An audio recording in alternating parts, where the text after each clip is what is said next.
How about the selling process? Right. How would you recommend us to Selling process was very fast. You want to sell your house faster? Just call Casey.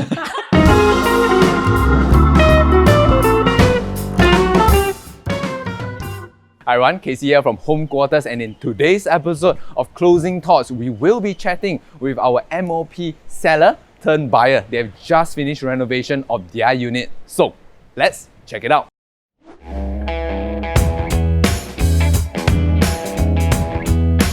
Hi everyone, Casey here from Home Quarters, and welcome to yet another episode of Closing Thoughts, right? Today we have two of our clients here, right? Why not let them introduce themselves to you guys? Ladies first. Hi, I'm Jacqueline.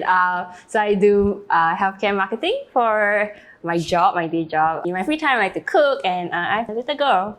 I'm Abraham. I'm the husband, obviously.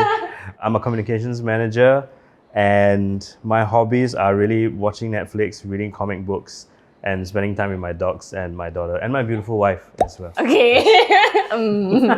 Okay, first up, let's talk about the sale of your place, right? It's a first home, right? You got it from B.T.O, direct from HDB, right? Maybe we talk to us about, what caused you to want to, sell out that one? You want to go first? No, okay, please. I go first. Okay, Yeah. so oh my god, the day when we closed the door, that was emotional. We closed the door and walked out. I remember in the lift that I cried.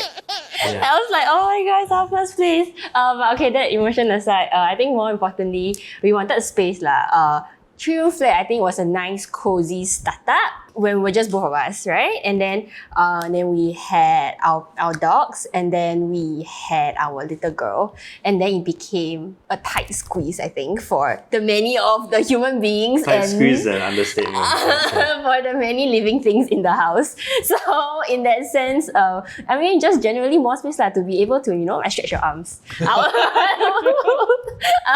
Yeah. Yeah, and I think circuit breaker made the whole situation more apparent when everyone had to really live in that four walls, in that space for a long period of time. So that really, I think, made us cement the decision. Yeah, we're making the right decision to move out.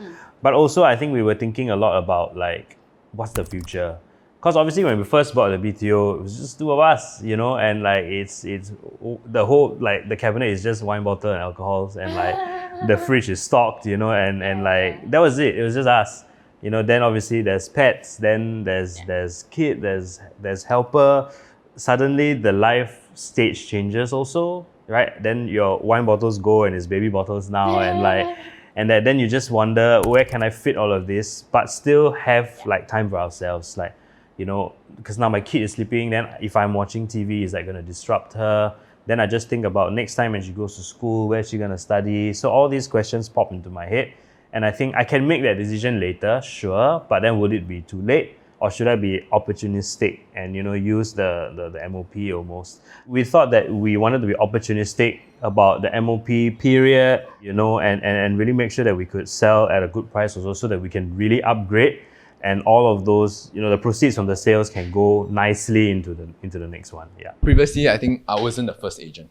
Right? Yeah. You guys have previously engaged someone else. Maybe share with us that experience. To give a bit of a backstory, we already in our minds wanted to move. We were living in Teban Gardens, so the first place we thought about was still within that area, but something bigger because my parents lived there. So there were a couple of executive maisonettes in the area. So we went to see some of those, and the agent there mentioned that he does do a lot of transactions in this area, so he can kind of help us to sell ours. So we thought, okay, let's try that out. So we listed it with him, 3 months, right? Because I was not experienced also, since my first house was B.T.O, I didn't know what it meant to list a house, on these property gurus and all of these stuff. So I left it to him to do. I sent him an old canvas link of my house because it appeared in Canvas for photos. So he just kind of used that or took some photos with his mobile phone, listed it, and it sat there. And then I think in the 3 months, maybe we had 3. We had probably three, 4. But I think what was lacking though was that there wasn't strategic planning on the people who are seeing the house. So I think it came although not quantity, but there wasn't quality buyers as well. Like I think they were probably, if they were bigger families who wanted to come in and they were like, oh no, it's 3-room flat, and then it looks big from the photos, but actually it's not that big. Or like probably 35-year-old and above single. And then when they came into the house, like we felt like there wasn't proper briefing given to the buyers beforehand. So they came and said, oh, it's a, no, the surroundings here didn't have the amenities that we want or I want. So actually no. But then these buyers still kind of like stayed around and lingered for like a good an hour or so, which I think then became quite inconveniencing to us on our lifestyle as well. Yeah. Correct. So I think like the buyers that we want weren't like weeded out. You know, so you also get people who are just curious, like, oh, what does this place look like? Yeah. You know, and then in the end, no offers came, or even sometimes to the extent the agent, I think in desperation, like when someone looks at the view and says, oh, so all this, what's going to happen? Oh, all this is going to go. I'm like, but how do you know this is going to go? You know, don't, like sometimes some ethics needs to be involved when you sell a house as well. So in the end, it just fell silent, and we thought we were losing that edge, like I talked about, being opportunistic about the MOP. So I figured, you know, we really need to do something. And then Jack knew of yourself. And so we thought, okay, let's just talk to another agent. We didn't know what was going to be. And I remember it's like, you agreed firstly to meet us at like some... After work hours, like at 8 or 9, at Rail Food to eat like vegan food. And you still said yes, although we're not vegan. And then you agreed and you came. And I think what first struck me as great was apart from the knowledge, it was also the authenticity, which I think we kind of didn't have from the first agent. Yeah. It could be different strategy, I don't know. But like the authenticity of like, this is what it is. This is how much it costs. Are you okay? Here are the different tiers of how much it would cost, but also what you would get out of it.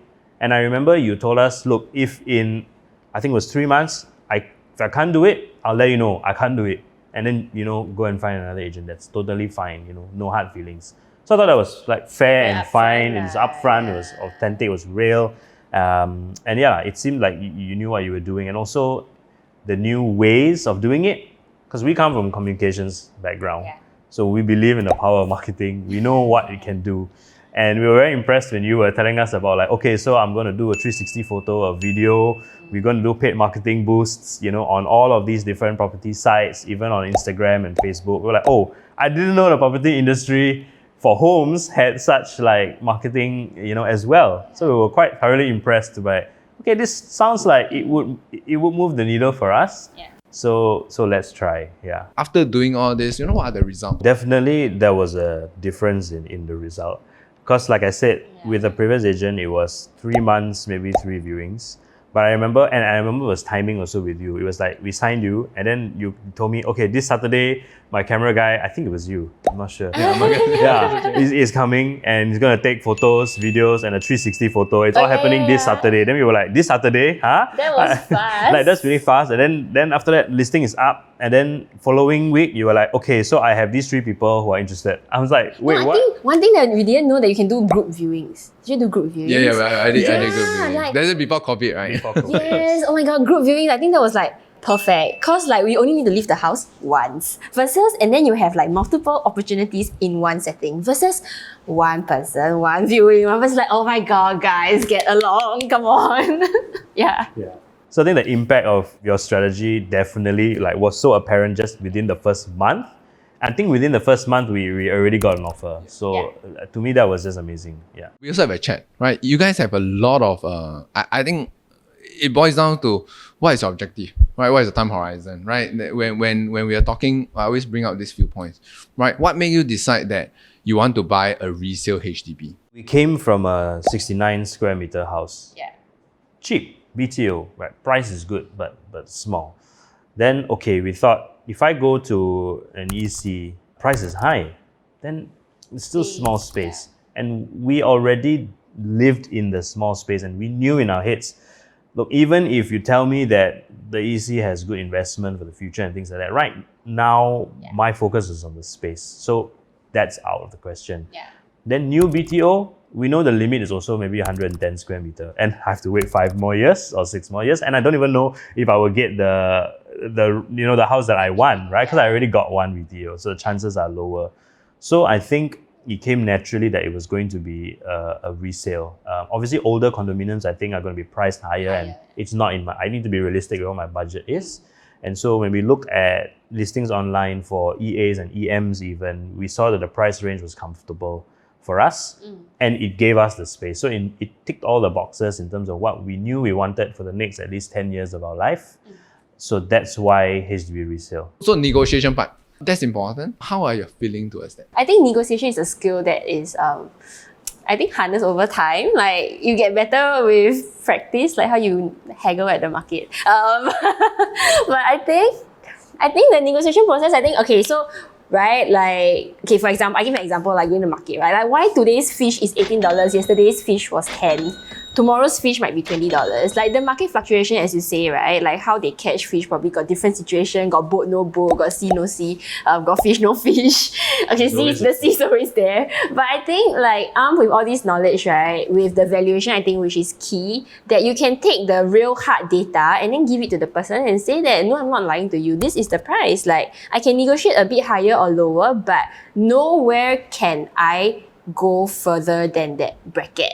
And then I also think is how we want to negotiate. Also based on the reno money that we have put in previously, based on the living condition, based on how we upkeep the house, and also taking all of that into consideration, I think the core of it is when we have that data point, it makes it so easy for us to do the negotiation. Next up, we talk about we've settled the deal, right? We're gonna find a new place, right? And something that is very unexpected happened, which we all know. Right, COVID-19 period came. Very quickly, circuit breaker came. What's your feel? What's your take? What's your experience during that point of time? Share a bit. I mean, I'll admit that I was very nervous, because I think even in our nature of work, it's quite fast-paced. And we thought, okay, let's move, and we were moving fast with you. And then I remember we were like, okay, are we ready? Let's sign. We sign, submit on the HDB platform, circuit breaker. I remember texting you like, so what does this mean? Like, we cannot sell? And I remember that there's also I'm buying this place, right? And that 2-month extension thing. Then like, if I never do reno here, I can't move. What's going to happen? So there was a lot of question marks in my head. Thankfully, I think you calmed us down a little bit to go like, okay, don't worry. HDB is closed means both sides cannot move. So if both sides cannot move, that's fine. I think for me, the most memorable part was probably, I think like also contacting IDs for the new place though, that we had to do virtual consultations. And a lot of things were just done virtually and digitally, right? Like, it was funny, like looking at tiles on the screen. And she showed you the color on the screen. So we decided that like, okay, let's not just sit idle, but let's make use of the circuit breaker time. Since everything is locked in HDB, it's just about waiting for HDB to move. Let's start things on our end. So we went to IDs and everything, and I remember telling them like, once circuit breaker is over, we are gonna start. It's gonna click go. So let's just try and finalize everything, or make the best out of that 2 months that we were all kind of at home. So Great. To end this off, you guys are now experienced first time home seller and home buyer lah. That is not direct from HDB, right? So any tips and tricks that you want to share with the audience? Enjoy the process, because it's not many a time in a lifetime thing. Although it can be very tedious, enjoy it, I think. It's fun. It's a fun process. I think it's fun. There are a lot of hiccups. I think it's like pregnancy. Okay, I won't go into that. But like, it's tough during that. But when you look back, it's all these like little moments, I think, that if you don't enjoy there and then, it's like that gone. And you never experience it again until you sell your house. The other thing I think is trust the agent. And I truly believe in that, because there were a lot of moments where maybe we feel we know better, but honestly we don't, because we only doing this first time, right? So you really need to trust the agent. And I think a third is research on your own. Do a lot of research on what you want. Everything's out there. You can read. You can go to Money Smart. You can read. You can go to Home Quarters page. You can read, watch all these videos, and just kind of have a sense so that you know what you're getting into. And then work with the agent to really develop everything and then enjoy the process, because it's pretty fun. That would be my tips for people. Okay, last question. So if you were to say recommend us, introduce us Home Quarters, right, to friends, family, or whoever, right? how would you describe us? How would you recommend us to them? Which we already have done though, a couple of times. How would you recommend? I don't know, like strategic consultancy.